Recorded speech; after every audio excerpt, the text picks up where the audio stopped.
Aujourd'hui, vous allez découvrir comment adapter un morceau de guitare pour le jouer au piano. Que vous ayez sous la main une partition, une grille d'accords ou une tablature de guitare, je vais vous montrer comment transposer en morceau de piano. On se retrouve juste après ça.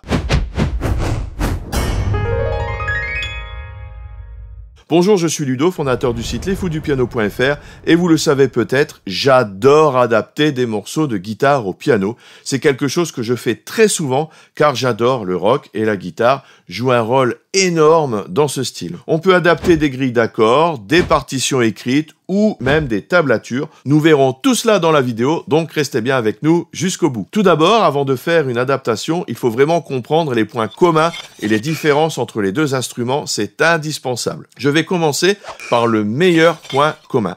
Ce sont deux instruments polyphoniques. Vous pouvez jouer plusieurs notes en même temps sur les deux instruments.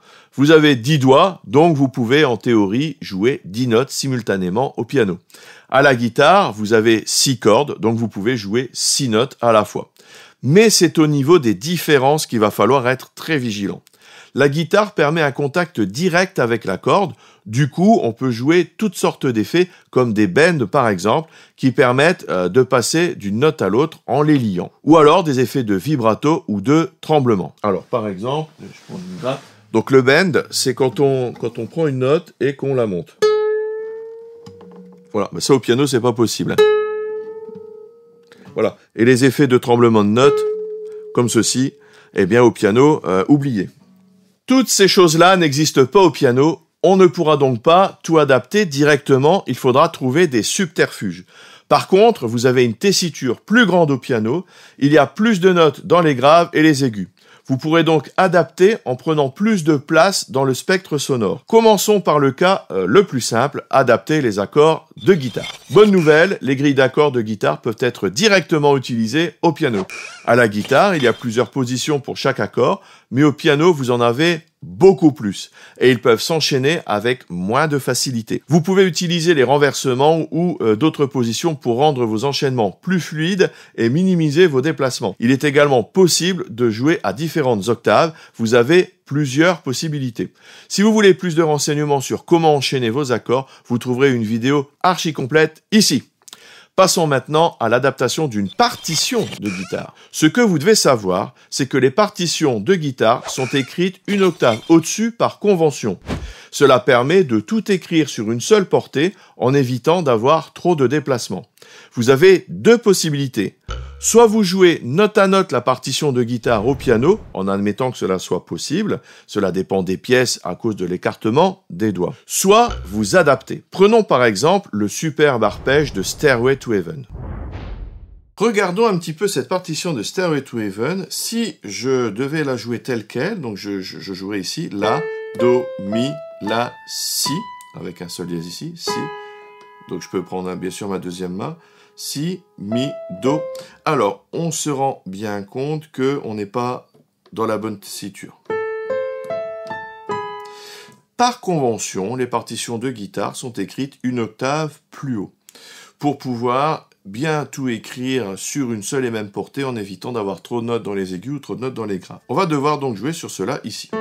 Une fois qu'on le sait, eh bien on peut déchiffrer cette partition en baissant tout d'une octave.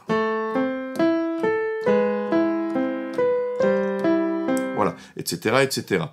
Alors, pour cette partition, d'ailleurs, on laisse sonner normalement les cordes quand on fait l'arpège. Donc, ce que vous pouvez faire, c'est de mettre un petit peu de pédale et de la lever à chaque fois que vous avez un changement de basse. Alors, on y va.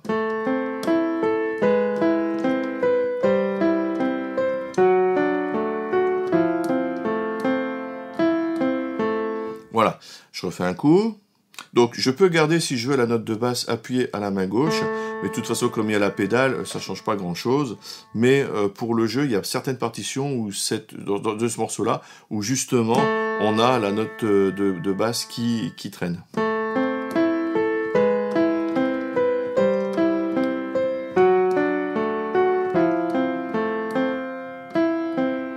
etc., etc.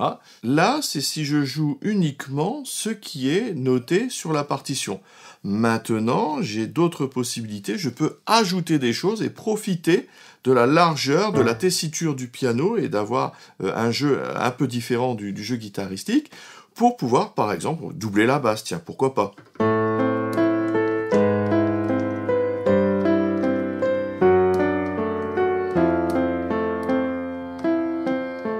Voilà, alors c'est pas forcément ce qu'il y a de plus heureux pour cette introduction, mais c'est une possibilité. Je peux rajouter par exemple des petits ornements. Vous voyez, je peux ajouter des choses qui sont un peu plus pianistiques. Le dernier cas est celui des tablatures de guitare. Les tablatures montrent les positions des doigts sur le manche de la guitare. En voici une. C'est le même morceau que tout à l'heure, mais écrit en tablature. Donc, pour adapter des tablatures au piano, il faut identifier les notes jouées. Ensuite, cela revient au même que pour l'adaptation des partitions. Le problème pour vous est de savoir lire ces fameuses tablatures. Je vous explique le principe. Sur les tablatures, vous avez 6 lignes. Elles correspondent aux 6 cordes de la guitare. La ligne du bas représente la corde la plus grave et la ligne du haut représente la corde la plus aiguë. Le nombre indiqué est le numéro de la case sur le manche de la guitare. Et voici la règle pour tout comprendre. À chaque fois que vous ajoutez une case, vous montez d'un demi-ton. Il ne vous manque plus qu'un seul élément pour retrouver les notes. Il vous faut le nom des cordes à vide. Des graves vers les aigus, les notes sont mi, la, ré, sol, si, mi. Je vous montre ça concrètement. Donc en prenant une guitare, vous avez donc la corde grave, donc c'est la ligne la plus basse des tablatures, et la corde aiguë qui est la ligne la plus haute des tablatures. À chaque fois que vous montez d'une case, vous montez d'un demi-ton, et le numéro écrit sur la corde est le numéro de la case sur laquelle vous appuyez en guitare. D'accord ? Ce qui permet d'apprendre à jouer de la guitare sans solfège, mais par contre, il faudra mémoriser tous les numéros. À vide, donc vous avez l'accord de mi, ensuite vous avez l'accord de la, ré, sol, si et mi. D'accord ? Donc si jamais je prends la corde mi grave et que j'augmente d'un demi-ton, que j'appuie sur la corde 1, eh bien ça me fera un fa. Fa dièse, sol, sol dièse, la dièse, etc., etc. Si je prends la deuxième corde, la dièse ou si bémol, si, do dièse, ré dièse, mi. Et on fait ça chaque fois pour chaque corde. Donc l'accord de ré dièse, mi, fa dièse, sol dièse, la. Vous voyez le principe? Donc en fait, pour adapter donc ces tablatures, vous devez vraiment connaître le nom des notes à vide et rajouter un demi-ton à chaque numéro. Vous pouvez peut-être vous construire une petite grille avec tout, c'est-à-dire vous faites un schéma et vous mettez 0, mi. Alors oui, quand c'est indiqué 0, c'est que la corde est à vide. Si je mets un 1, hop, vous écrivez sur un papier, première corde, un, fa, etc., etc. Peut-être que ça vous aidera. Et une fois que vous avez vos notes, eh bien cela revient au même qu'une partition traditionnelle. On va regarder ici un peu en détail cette tablature qui est celle justement de Stairway to Heaven qu'on a déjà vue. La première, on va pas faire toutes les notes, hein, mais je vais expliquer le principe. La première note de cette tablature est donc un 7 qui est écrit sur la troisième corde. Donc la troisième corde est un Ré ici, c'est ce Ré-ci. Et je vais monter donc de 7 demi-tons.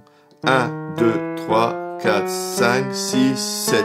D'accord? Là. Donc j'arrive sur un La. D'accord? Ensuite, la note suivante, c'est sur la quatrième corde, donc c'est sur la corde Sol. Et j'ai 5 écrits, donc 1, 2, 3, 4, 5. Donc j'avais un La tout à l'heure, là ça devient un Do. Vous voyez? Donc il faut faire ça pour chaque note. Donc je conseille quand même de les écrire sous forme de partition. D'accord? Ce sera plus simple pour l'interprétation après. Donc là, elle est toute faite puisque c'est celle de tout à l'heure, mais au moins vous avez le principe. Donc le principe, c'est d'avoir donc la première corde à vide qui est ici, Mi, la deuxième corde, le La ici, la troisième corde, Ré, quatrième corde, Sol, cinquième corde, Si, et enfin, corde plus aiguë, Mi. Et ensuite, vous rattrapez vos demi-tons, vous comptez les demi-tons. Mi, La, Ré, Sol, Si, Mi. Si vous voulez retranscrire des tablatures, vous devez forcément connaître ça. Il n'y a pas d'autre solution. Lors de vos adaptations, vous devez également trouver le bon feeling. Nous avons vu les différences entre le piano et la guitare, et il y a des choses impossibles à adapter, comme les bends, etc. J'en ai déjà parlé. Par contre, vous avez d'autres possibilités au piano. Par exemple, au lieu d'un bend, vous pouvez faire une petite appoggiature brève. Alors, en guitare, vous avez souvent des notes qui sont liées, des bends, on en a vu tout à l'heure, j'en ai joué une à la guitare. Au piano, eh bien, on ne pourra pas passer de Ré à Mi. Alors, en piano numérique, j'ai une petite molette qui me permet de le faire, mais bon, c'est pas du tout un feeling piano, ça peut être fait sur des synthétiseurs, ça sans problème, mais au piano, pas vraiment. Donc, pour aller du Do au Mi, comme on ne peut pas le lier, vous pouvez rajouter des petites notes pour faire un feeling comme ça. Vous pouvez aussi, par exemple, faire un glisser. Vous voyez ?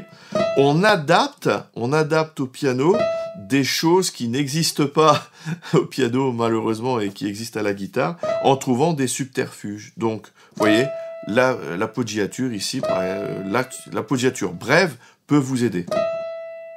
Pour donner plus de coffre à votre mélodie, vous pouvez la jouer en octave. Ce sont des pistes à explorer. On peut en trouver d'autres, comme ajouter de la pédale de sustain, par exemple. Une fois que vous avez votre structure de base, n'hésitez pas à improviser et ajouter votre petite griffe. L'adaptation est aussi l'occasion de développer votre propre interprétation et votre créativité. Alors par exemple, un morceau de guitare que je joue souvent au piano, c'est Tears in Heaven d'Eric Clapton, et donc il a bien fallu adapter le feeling guitare au feeling piano. Donc par exemple, j'ai rajouté des basses en octave et quelques petites notes dans les aigus.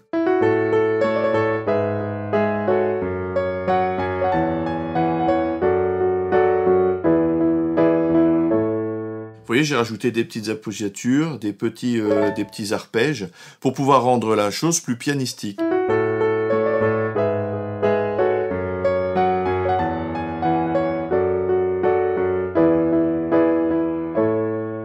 Etc., etc. Donc là, c'est devenu un morceau de piano. Ce n'est plus tout à fait la même chose que ce qui est joué à la guitare. Adapter des morceaux de guitare au piano est quelque chose qui, franchement, moi, me passionne. J'en fais énormément. Et avec ces techniques, vous pouvez non seulement reproduire fidèlement des morceaux de guitare, mais aussi les réarranger à la manière unique du piano. Si cela vous intéresse, et je suis certain que oui, car vous êtes resté jusqu'ici à regarder cette vidéo, eh bien, pratiquez régulièrement ces adaptations et n'hésitez pas à expérimenter pour trouver votre propre style.